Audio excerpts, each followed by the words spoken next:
नमस्कार, the press Hindi आप देख रहे हैं और मैं हूं आपके साथ पूर्वी। मध्य प्रदेश में लगातार कांग्रेस संगठन में बदलाव देखने को मिल रहे हैं। एक बार फिर नए चेहरों को यहां पर मौका मिला है। नई नियुक्तियां यहां पर कांग्रेस संगठन में देखने को मिली हैं। रीना बोरासी और अवनीश भार्गव को नई जिम्मेदारी सौंपी गई है और ये नियुक्तियां होने के बाद लगातार अब चर्चाएं तेज हो गई हैं। प्रखर मेरे साथ हैं, चर्चा करेंगे। प्रखर, जिस तरीके से ये दो नई नियुक्तियां हुई हैं, कहीं ना कहीं अब मालवा का जो दबदबा है वो बढ़ता हुआ नजर आ रहा है कांग्रेस में।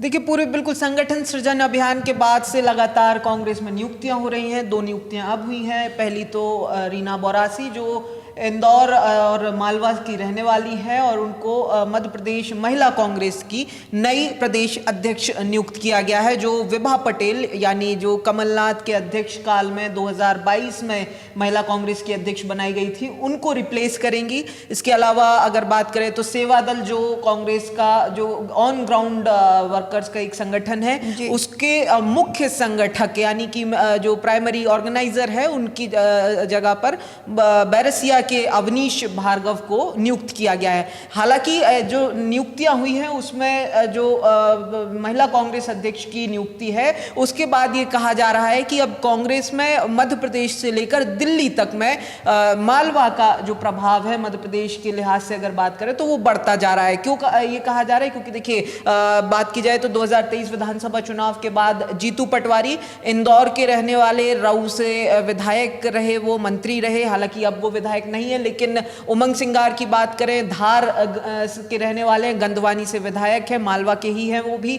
इसके अलावा अगर बात करें तो आदिवासी कांग्रेस के राष्ट्रीय अध्यक्ष विक्रांत भूरिया जो रतलाम से आते हैं, वो भी दिल्ली में बड़ी जिम्मेदारी संभाल रहे हैं और अब रीना बोरासी को ये नई जिम्मेदारी मिली है। तो कहीं ना कहीं मालवा का इसीलिए अब कहा जा रहा है कि कांग्रेस में दबदबा बढ़ रहा है दूसरे क्षेत्रों के मुकाबले, चाहे फिर वो मध्य भारत भोपाल की नर्मदापुर अंचल की बात करें तो इन सब के मुकाबले, क्योंकि विभा पटेल जिनकी जगह पर अब रीना बोरासी अध्यक्ष बनी है, वो भोपाल की रहने वाली है। और इसके साथ ही अगर बात करें तो अभी 2022 में यानी विधानसभा चुनाव के महज साल भर पहले ही उनको महिला कांग्रेस का अध्यक्ष बनाया गया था। और इसी लिहाज से अगर बात करें तो ये भी कहा जा रहा है कि क्योंकि मालवा से प्रदेश अध्यक्ष हैं तो मालवा के लोगों का नेतृत्व बढ़ रहा है। लेकिन अगर एक ग्राफ और स्टैटिक्स के हिसाब से अगर देखें तो कहीं ना कहीं अब तक का 2003 के बाद से 2023 के विधानसभा चुनाव तक का जो कांग्रेस का सबसे अच्छा प्रदर्शन रहा वो 2018 में रहा, जब उनकी सरकार बनती है।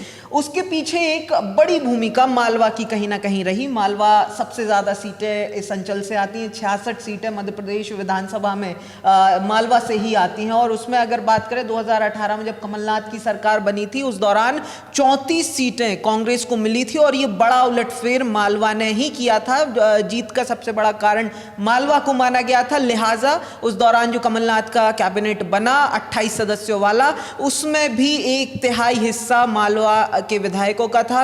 9 मंत्री जो है वो मालवा से बनाए गए थे। कहीं ना कहीं उस परफॉर्मेंस को ध्यान में रखते हुए ये फैसले लिए जा रहे हैं। ये कांग्रेस की आला कमान की तरफ से लगातार अगर बात की जाए तो ध्यान में ये रखा जा रहा है। साथ ही तमाम चीज़ें जो फिर बात आती है कि कहाँ कौन स्ट्रांग है, कौन वीक है, या फिर युवा कैंडिडेट्स को, युवा चेहरों को आगे करना। क्योंकि जो मौजूदा प्रदेश अध्यक्ष थी उनके लिहाज से अगर बात करें तो काफ़ी ज़्यादा यंग भी हैं।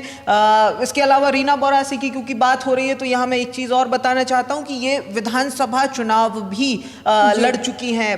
सैलाना से उन्होंने विधानसभा चुनाव लड़ा था। हालांकि वो उस चुनाव को जीत नहीं सकी थी, लेकिन कहीं ना कहीं ऑन फील्ड एक्सपीरियंस भी है। तो कहीं ना कहीं जब बात होती है कि 2028 इलेक्शन की, 28 के विधानसभा चुनाव की ऑन ग्राउंड तैयारी करनी है, तो कहीं ना कहीं कांग्रेस ये हम 2023 से ही देख रहे हैं कि भले ही हारे हुए नेताओं को आगे कर रही है, लेकिन एक चीज फोकस में रही है कि जो ग्राउंड पर जो नेता काम कर सके उन्हें जिम्मेदारी दी जाए, ताकि कहीं ना कहीं पार्टी को ऑन ग्राउंड जो है एक एडवांटेज जरूर मिल सके। बिल्कुल बिल्कुल प्रखर, तो एक बात तो साफ है कि यहाँ पर सक्रियता कांग्रेस में बढ़ती जा रही है 2028 विधानसभा चुनाव के लिए। और जिस तरीके से मालवा को प्रायोरिटी पे रखा गया है, जिस क्षेत्रीय समीकरण की अगर हम बात करें तो मालवा को यहाँ पर बढ़ावा दिया जा रहा है, लेकिन बाकी क्षेत्रों में अगर संतुलन की बात करें तो फिर कैसे जो है कांग्रेस इसको बैलेंस कर पाएगी? देखिए पूर्वी, बिल्कुल ये एक बहुत बड़ा सवालिया निशान कहीं ना कहीं इस समय कांग्रेस आला कमान के सामने भी होगा, क्योंकि अगर देखा जाए तो जो कांग्रेस की प्रदेश की टॉप लीडरशिप में अगर बात की जाए तो एक अगर उप नेता प्रतिपक्ष हेमंत कटारे को छोड़ दें, जो ग्वालियर चंबल से आते, भिंड से आते हैं, उसके अलावा अगर देखें तो कोई बहुत बड़ा नाम जो बहुत बड़ी पोजीशन में हो वो किसी और अंचल का दिखाई नहीं देता। कुछ अगर छोटे मोटे पोस्ट को अगर छोड़ दिया जाए, प्रदेश कार्यकारिणी में भी बहुत ज़्यादा सक्रियता किसी और सदस्य की दिखाई नहीं देती, तो कहीं ना कहीं ये कांग्रेस के जो आला कमान है उसके सामने ज़रूर ये एक बड़ा सवाल या निशान होगा कि दूसरे जो अंचल हैं, क्योंकि 66 सीटों अकेलों से तो विधानसभा चुनाव की अगर आप तैयारी कर रहे हैं तो केवल 66 सीटों से तो काम नहीं ही चलेगा।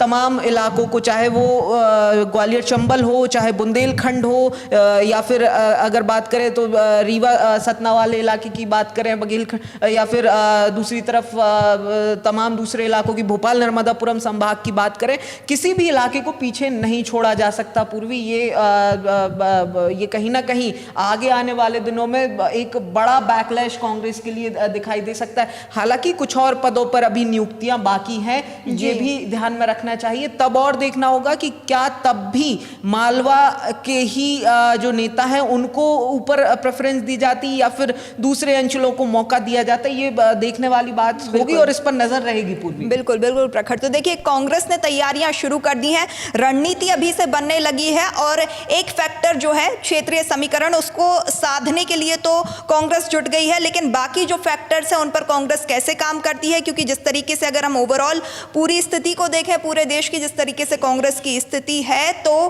कहीं ना कहीं कांग्रेस को एक मजबूत रणनीति की जरूरत है। देखने वाली बात होगी कि पूरी जो है स्थिति को कैसे कांग्रेस संभालती है। ऐसी और अपडेट्स के लिए आप बने रहें द प्रेस हिंदी के साथ।